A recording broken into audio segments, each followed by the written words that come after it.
First of all, I want to thank God because He gave me my parents that loved me and supported me my entire elementary journey. I want to thank everyone who helped me from kindergarten to grade 6.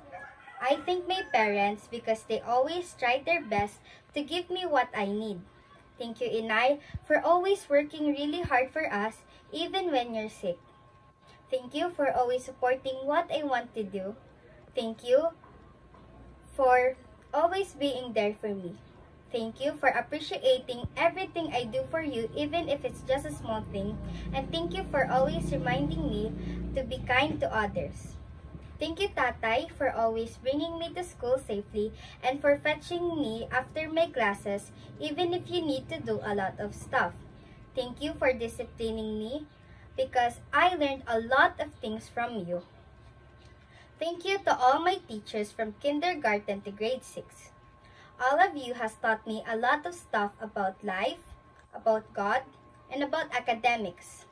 You guys taught me how to have a Christ-like character, and you helped me develop my skills even more. I thank my instrument teachers for always being patient with me. Thank you for helping me learn something new and helping me play even better. I also thank those who serve us in the canteen, Lola Tita and Sir Uboy. Both of you made really delicious and healthy foods. Thank you, Lola Tita, for being our nicest Lola in school. Thank you for treating us like your own grandchildren.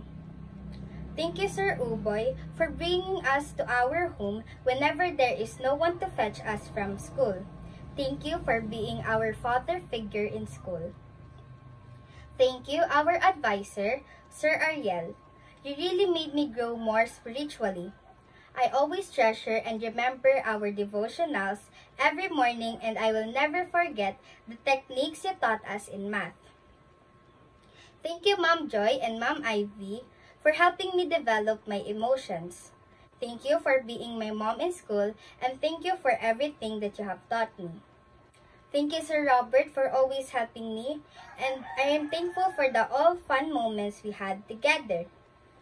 Thank you also for helping me review for our AP Quiz B because I didn't get nervous because of your help. Thank you, my dear siblings, Ate and Kuya, for always being there for me. Thank you for helping me do my assignments when I get confused sometimes. Thank you for always loving me and supporting me.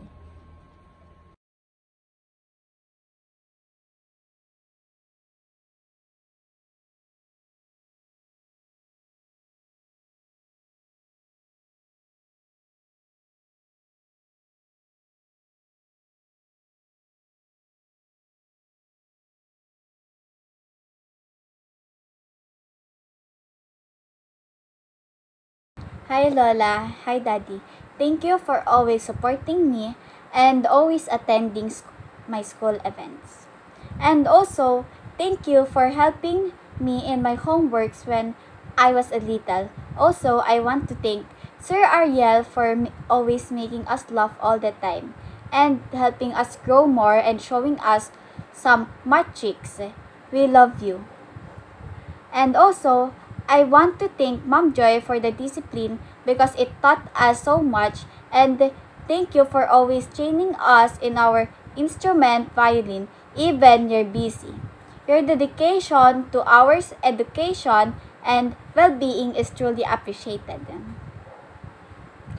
We love you po. And I also want to thank my classmate for explaining me when I don't understand the topic, and that love, learn, grow, we spend, and thank you for being a part of my life. Also, I want to thank Sir Uboy for the food he prepared in recess and lunch. Thank you for being our school father. That's all.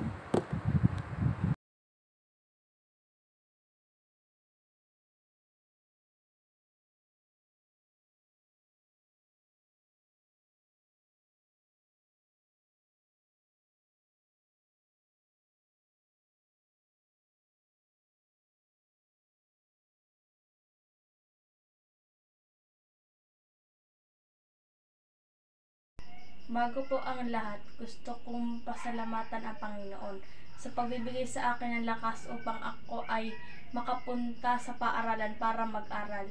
Mula grade 1 hanggang grade 6, ako ay kanyang ginabayan at inilayo sa kapahamakan, even though I'm not a perfect student. I feel His love and care by giving me a supportive mother and caring father. He supplied all my needs para sa aking pag-aaral. Sa aking mama, maraming salamat sa lahat sa pagmamahal at mga payo na inyong itinuro sa akin. Salamat sa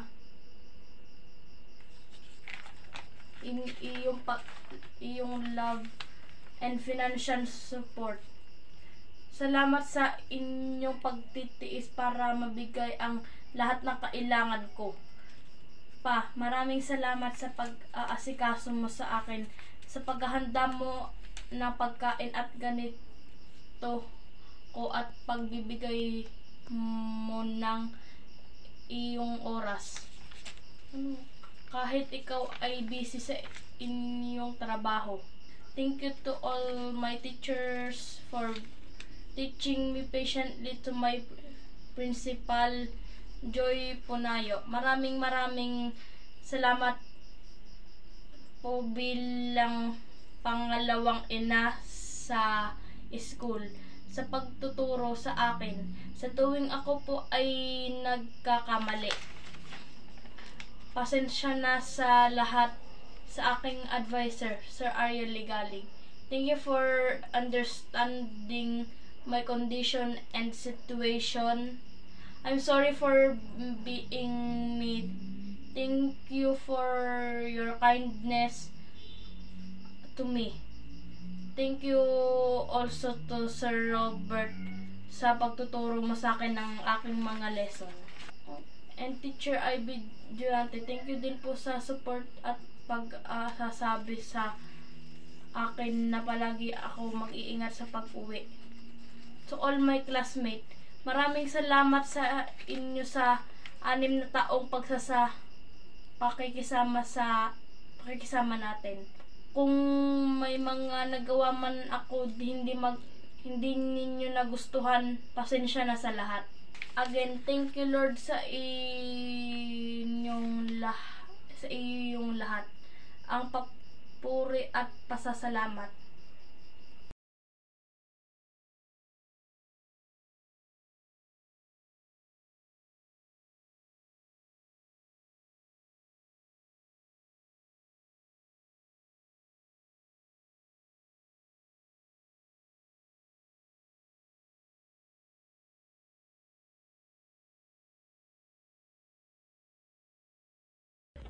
Good morning, everyone.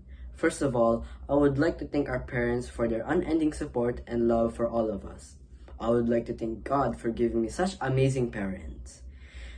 Honestly, you guys are amazing. Thank you for always being with me and supporting me throughout my 6 years in Metro Batangas Adventist Elementary School, for always helping me and encouraging me to do my best. Thank you for always keeping up through all of my stubbornness. That proves that parental love is the best thing you can receive in this world.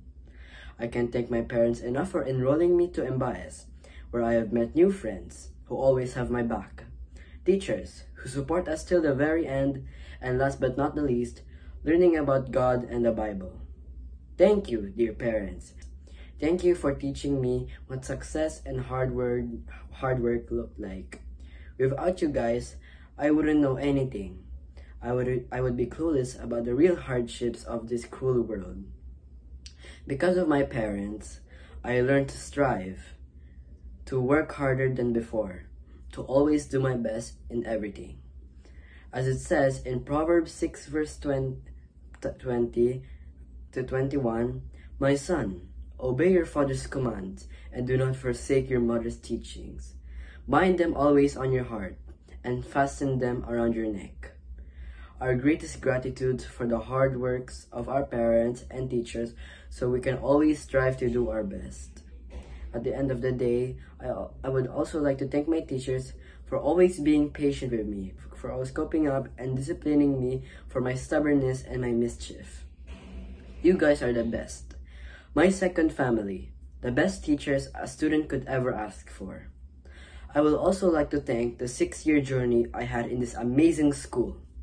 Thank you for making me happy, for making me laugh, for making me cry, for teaching me how to make friends and companions I have ever met.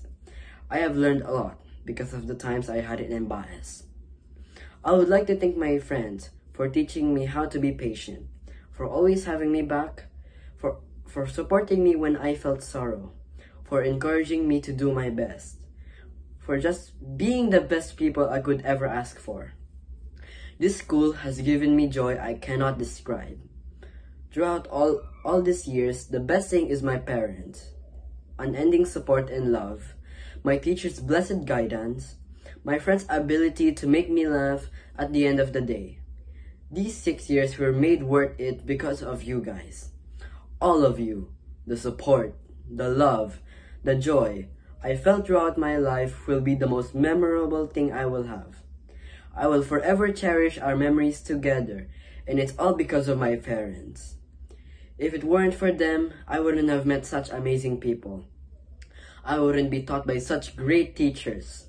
I wouldn't be joining choirs, nor instrumentals. I can't express my joy for all the things my parents have done for me and my siblings. For believing in me when I felt like a failure. For never giving up on me. Our parents are the real heroes. They will always support us till the very end. Thank you so much, dear parents. We love you more than words can define. Feelings can express and thoughts can imagine. We love you so much, our dear parents. May God continue to guide us and give us unending grace. That's all for my message, and goodbye.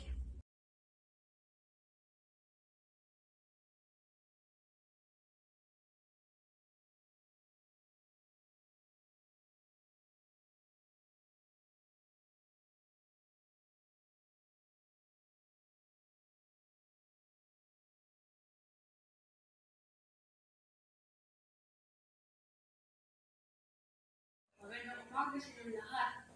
Magpapasalamat lang ako sa aking mga magulang na palagi nila ako sinusuporta sa mga pag-aaral ko dahil kanila umabot ako dito sa point na pag-aaral ko. Nagpapasalamat rin ako sa mga guro na palagi ako nanghihirap para lang umangat kami sa pag-aaral. Dahil sa kanila, madami akong natutulog tungkol sa ating Panginoon Diyos sa Biblia at sa mga ibang bagay. Nagpapasalamat ko sa mga magulang ko na pina-enroll na ako sa Nagulong-Batangas Elementary School dahil doon madami ako ikilala mga kaibigan na palagi ako sinusupport sa aking mga pag-aaral. Dahil sa kanila, nakaramdam ako ng totoo sila sa buhay ko sa 2 taon ko dito sa Embaes. Ang nagpapasaya sa akin ay aking mga magulang na palagi na susuport sa aking mga guro na lagi naghihirap para sa pag-aaral ko at sa mga kaibigan ko na palagi nagpapasaya sa aking bawat araw. Maraming salamat sa inyo lahat. Mahal na mahal ko kayo. Salamat rin ako sa Panginoon Diyos na binigyan niya ako ng masayang pamilya. Maraming salamat sa inyo lahat. Ito lang ang aking message. Mahal na mahal ko kayo lahat. Lalo na ang magulang